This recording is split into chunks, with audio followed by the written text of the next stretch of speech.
Hello everybody, Mr. on the way here, and today we're going to take a look at another AVGN review. This time it's with Mortal Kombat Ripoffs. Now, I didn't know that there was Mortal Kombat ripoffs out there. But that's what happens when a big franchise is so popular that other companies try to cash in on it, but they end up failing too. So let's see. Thanks for watching this episode of Angry Video Game Nerd on Mortal Kombat ripoffs. But you know what's not a ripoff is Raycon's Everyday E25 earbuds. Raycon has some of the best wireless earbuds on the market. They're high-tech with seamless Bluetooth pairing, 6 hours of playtime that charge up to 4 times in their compact carrying case. They look stylish, fitting in your ear snugly and also matching your style snugly. And clearly, they sound clear, which really matters to a music lover like me. Speaking of music, the company was co-created by R&B singer Ray J and worn by people like Mike Tyson. With Raycon's bass enhancement and noise isolation, you'll feel like you're in the ring with Iron Mike himself when watching Punch-Out gameplay videos or when listening to his diss track, If You Show Up. It's going down. And lastly, they're affordable, starting at half the price of those other premium earbuds. And now, they're even more affordable. When you click my link in the description below, you'll get 15% off your Raycon order. Visit buyraycon.com/cinemassacre. That's buyraycon.com/cinemassacre.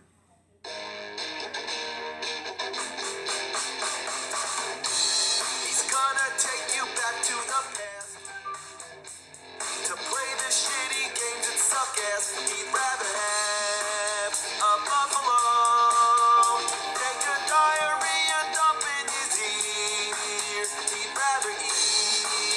Rotten asshole of a roadkill stump and down it with me. He's the angriest gamer you've ever heard. He's the angry Nintendo nerd. He's the angry Atari Sega nerd. He's the angry video game nerd.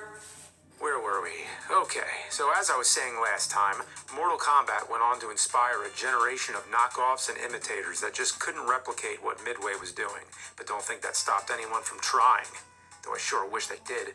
Companies hungry for that sweet, blood-stained Mortal Kombat money went to cash in on the phenomenon, and the first to take a stab at it was Incredible Technologies with their game Time Killers. Time Killers came out only a few months after Mortal Kombat did, and was really meant to be more of an answer to Street Fighter. However, the heavy reliance on blood and gore caused it to be thought of as a ripoff of Mortal Kombat. The game is basically the definition of nothing special. The only real defining feature of this game is the ability to dismember and even decapitate your opponent during a match, which I'll admit is kind of amusing and actually satisfying when you can pull it off. It's just a flesh wound, right? There's also a fatality mode you can do when the opponent gets dizzy. All you have to do is hit all the buttons at once. It's cool the first time, but it gets old pretty quick because it's the same for every character. They just slash the arms and head off the opponent, and that's it. Once you've seen a character do it, you've basically seen everyone do it. It's funny seeing the opponent without a head between rounds, though. I could see this as being a fun diversion or a time killer, if you will, but I couldn't imagine popping quarters into this game. The only reason I ever saw people playing this in the arcades was if Mortal Kombat and Street Fighter were taken up.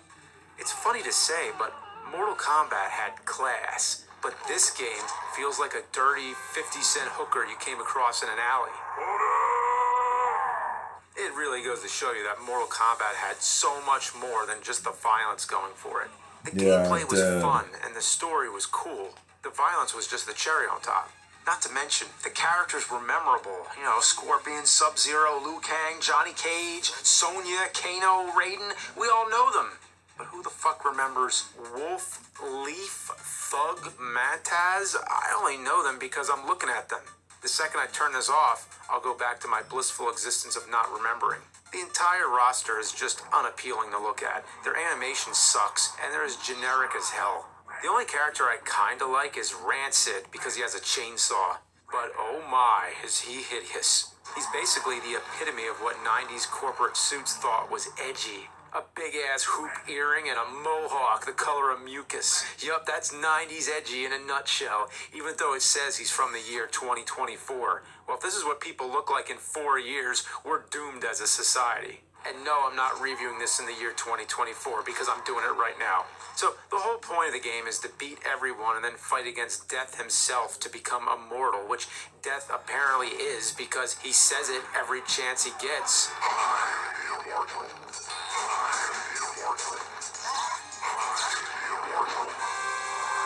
To beat Death, you have to finish him off by decapitating him, which, trust me, is way easier said than done. Death puts every Mortal Kombat boss to shame. Goro, Shang Tsung, Shao Kahn. Death thinks they're all a bunch of pussies. All of his moves are insanely difficult to block, and he often cancels out your moves. He can even one-shot you before the round barely begins. Death is a fuck. I have an unhealthy amount of hate for this game. Seriously, you need to spend a goddamn paycheck to beat this asshole in an actual arcade machine. Took me 14 tries, but I was able to slice his head off Highlander style. So there's $7 in fake quarters and about an hour of my life wasted. Luckily, I'm immortal now. So this wasn't exactly the Mortal Kombat killer that Incredible Technologies hoped it would be, but Time Killers was apparently popular enough to warrant a console port, so here's Time Killers on Sega Genesis.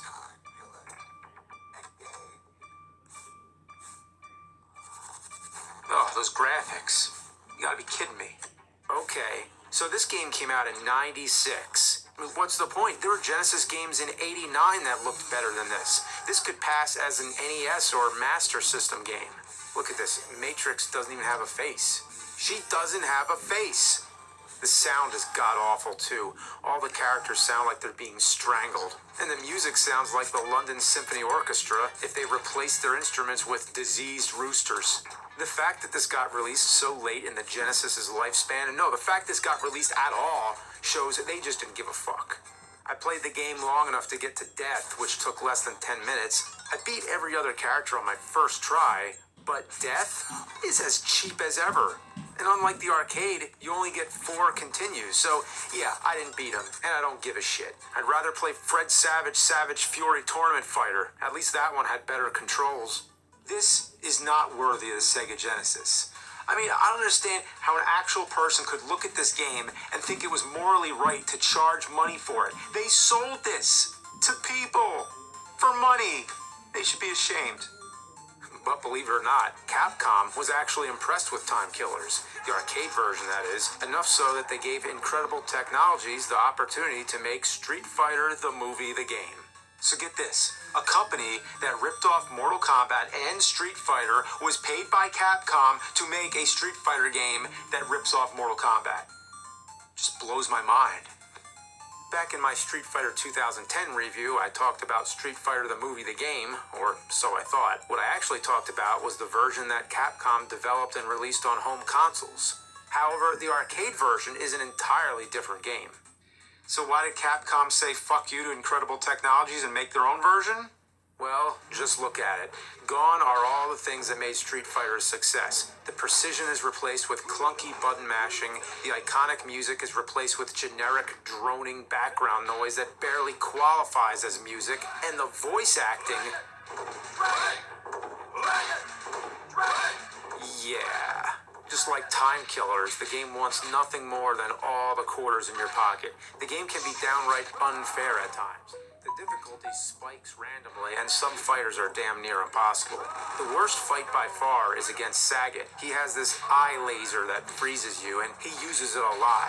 Boy, I am sick of that eye laser. Also, for some reason, they added Akuma, even though he wasn't in the movie. And he's played by Ernie Reyes Sr., father of Ernie Reyes Jr., of course. His teleport looks really stupid, like some kind of clown act or something. I mean, he just runs around like a jackass. With all that said, the game actually introduced a number of innovative features that would be adopted by later Street Fighter games. But the game itself is about as fun as having anal leakage on a public transit. Yeah, no fun. Because of this mess, Capcom had to redo the game from the ground up, but Street Fighter the movie, the game, the arcade, will forever be another skid mark on the Street Fighter bath towel. Bath towel that E. Honda took a shit in. Okay, this next game we have here, Jackie Chan. What? Fist of Fire. Now this I could actually get into. It's a Mortal Kombat ripoff with Jackie Chan. Oh, I don't care if the game sucks or not. It's Jackie fucking Chan in a Mortal Kombat style fighting game. What? Alright.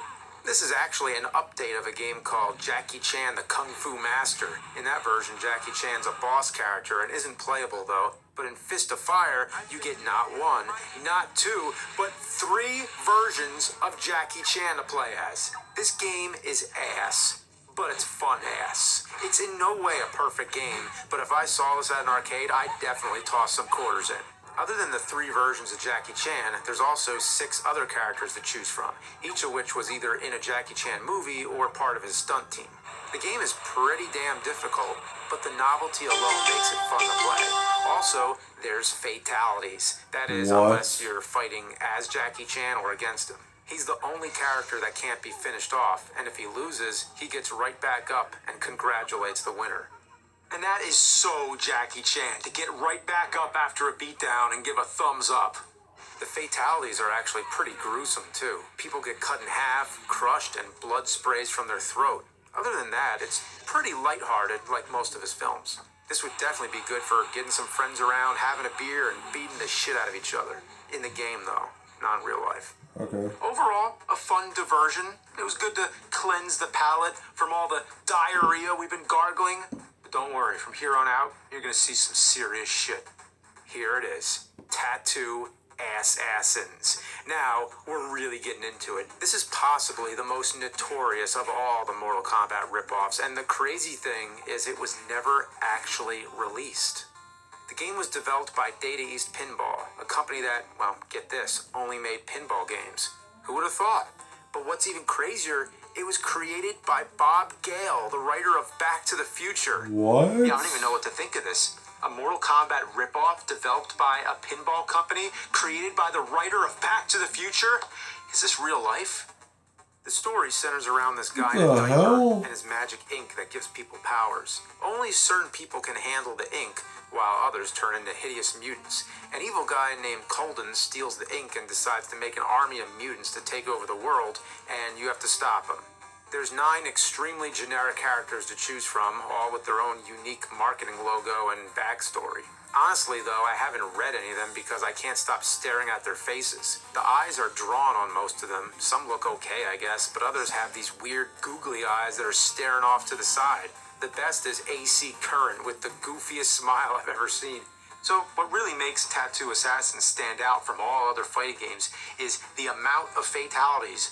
Yeah, they really cut no corners with this one. I mean, this has more fatalities than any other game. You know how many? 2,196. Wow, I don't know, guys. You think maybe? Do you think that's enough fatalities? I mean, if there's 2,196 fatalities and 9 characters, that means each one has 244 fatalities. Mortal Kombat only has 1 or 2 per character, but that's pussy shit compared to Tattoo Assassins. Yeah, no joke. There are so many fatalities that all you have to do is mash random buttons at the end of a fight, and odds are you'll do one. I swear, I'm just hitting whatever, and I do a fatality every time. Well, the game's great for people who can't pull off fatalities. All you have to do is mash buttons and there you go. Well, thank God for Bob Gale and Data East Pinball. The fatalities can get pretty weird, too. I mean, they really took the idea to the most absurd levels. People turn into Mona Lisa, have a fly swatter smash them, get crushed by a JPEG of the Titanic, and my favorite, get burned to death by flaming farts. Okay, what? I'll give them that. Mortal Kombat didn't have flaming fart fatalities. Not until the PlayStation 2 era. Oh, yeah, him. Worst character They've been throwing ever. some amusing nods to Data East and Back to the Future. You can have a DeLorean run your opponent over or crush them with this burger time thing. The weirdest one I've seen, you fart out a turkey and it splits into more turkeys that bounce you and the opponent all over the place. I don't know what they were on. I mean, possibly, maybe drugs? There's even a nudality. No joke. This was always a rumor about the original Mortal Kombat, but Tattoo Assassins actually went and did it. While Tattoo Assassins goes above and beyond in the fatality department, it completely took it up the ass on gameplay. I feel like no matter who I play as, my hits barely connect. That is, unless I play as Carla. She's basically a mixture of Sub-Zero and figure skater Nancy Kerrigan. With her, I can pretty much fuck up everyone in the game. Even the boss characters are pretty easy, and let me tell you about the bosses. Before you fight the main guy, Colden, you have to fight his 3 mutant warriors. First is Rhina, a rhino woman who moves super fast. She's pretty easy. In fact, sometimes she won't do shit and just stands there. Second, you fight DK. Get it, like DK, because he's a zombie? I'm pretty sure he's just one of the guys at the Data East pinball office in a Party City zombie costume. And last, there's Prism, a crystal skeleton guy who dies in 4 hits. Seriously, you just jump kick him 4 times and he explodes. I don't know if that was on purpose, but it is what it is. Colden is just a cheap final boss. If he wins, he stabs you with his Freddy Krueger glove. But if Carla wins, he explodes spectacularly and she goes to Disneyland. I like how they just photoshopped some Mickey Mouse ears on the only picture they had of her. So there's Tattoo Assassins. Sadly, Data East Pinball's no more, but I think they'd be proud to know that their game that never got to see a wide release ended up gaining a bit of a cult following years later. So this brings me to our last game, and for this one we're taking a detour away from the arcades and digging out the old 3DO. And this one also happens to be one of the worst fighting games I've ever played, Shadow War Succession.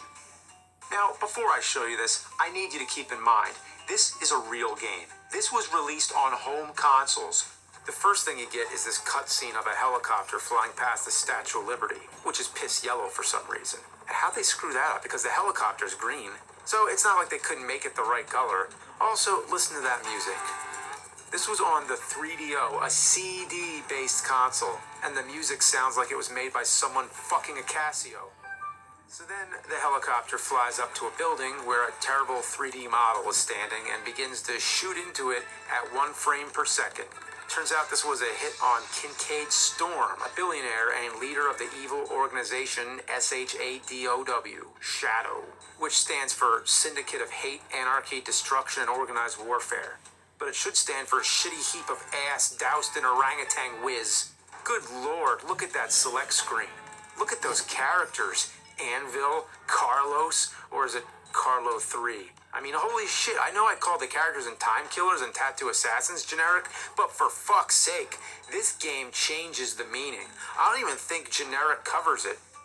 Alright, let's see, this game is a bitch to play and it sucks. There should be a new, stronger word for shitty games like these, like a bitch sucky or suck bitch. This game's a suck bitch. So, surprise, Shadow War Succession has absolutely no redeeming factors. The control is basically non-existent. You could throw the controller across the room and piss on it and get the same result as actually trying to play it normally. The sound is an auditory anus fisting. Also, the voice acting is hilarious. I will be the next Shadow King! Prepare to eat lead, baby! Go to hell! Underneath all that garbage, you're just like all the street punks I've wasted before! I think the best part, though, is the fact they forgot the fatalities. They forgot the fatalities. The game prompts you to finish your opponent, but they never actually program the fatalities. Wow. I'd rather play Mortal Kombat on the Super Nintendo than this any day. I'd rather play the Genesis version with the 3-button controller. I'd rather play the Game Boy version or even the Tiger games instead of this.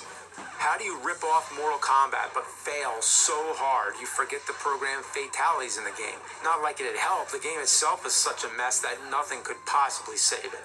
The first time I played this game, I used 7 continues on the first character, Gabriella, and mind you, I was on the easiest difficulty. No matter what I did, I couldn't hit her. Then, when I tried everyone else, I finally chose Gabriella and realized that she seemed to be the only character that was actually programmed somewhat right. She's the only person I can actually win as. With everyone else, I get my ass stomped, especially Carlos, and he's holding a goddamn shotgun.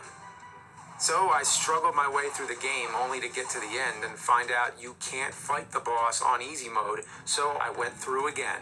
I was able to get to the end with all my continues intact, but then I got to the final boss. Apparently, he's the guy from the beginning who got shot by the helicopter, but now he's a cyborg or whatever.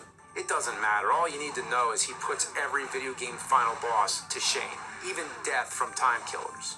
On top of the controls not working most of the time, he's cheap as fuck. He constantly spams projectiles, takes less damage than normal characters, and has a spin move that's the thing nightmares come from. Once he uses it, you're pretty much fucked, because then he just beats the ever-loving shit out of you in the corner. So here we go. I blew 8 continues, and this is my last one. It's do or die. I've come this far, and I can't bear the idea of playing this one more minute. And he destroys me. Game over.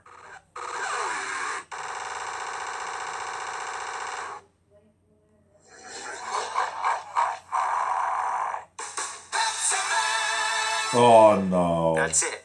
I lose. I get nothing. Good day, sir. But fuck that. I can't just go about my day and forget the horrors I witnessed on the 3DO. I just can't shake my need for satisfaction. I have to play through it to get closure. But this time, I know what to do. I almost had him the last time. This time, it'll be different. And after an hour of jumping around like a fucking idiot and listening to the same phrase over and over, I finally get back to that son of a bitch. And this time, I fucked his shit up on my first try. Hell yeah.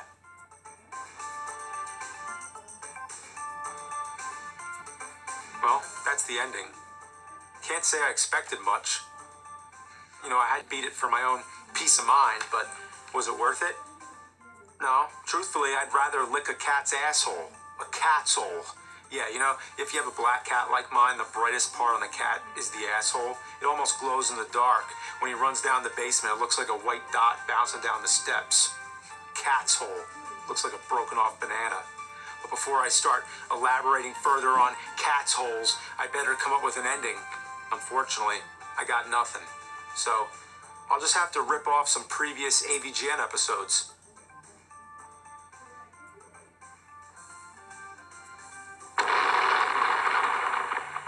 So after you beat the boss, you get to see the best ending in video game history.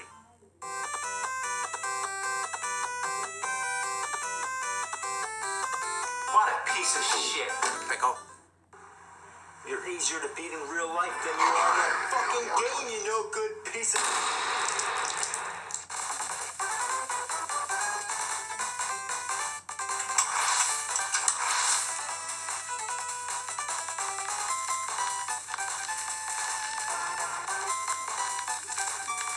Yeah, it was his 32x video.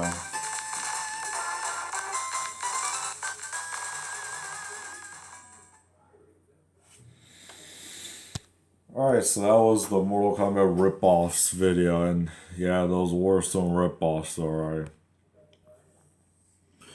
Anyway, thank you guys for watching until next time. See you in the next video. Bye.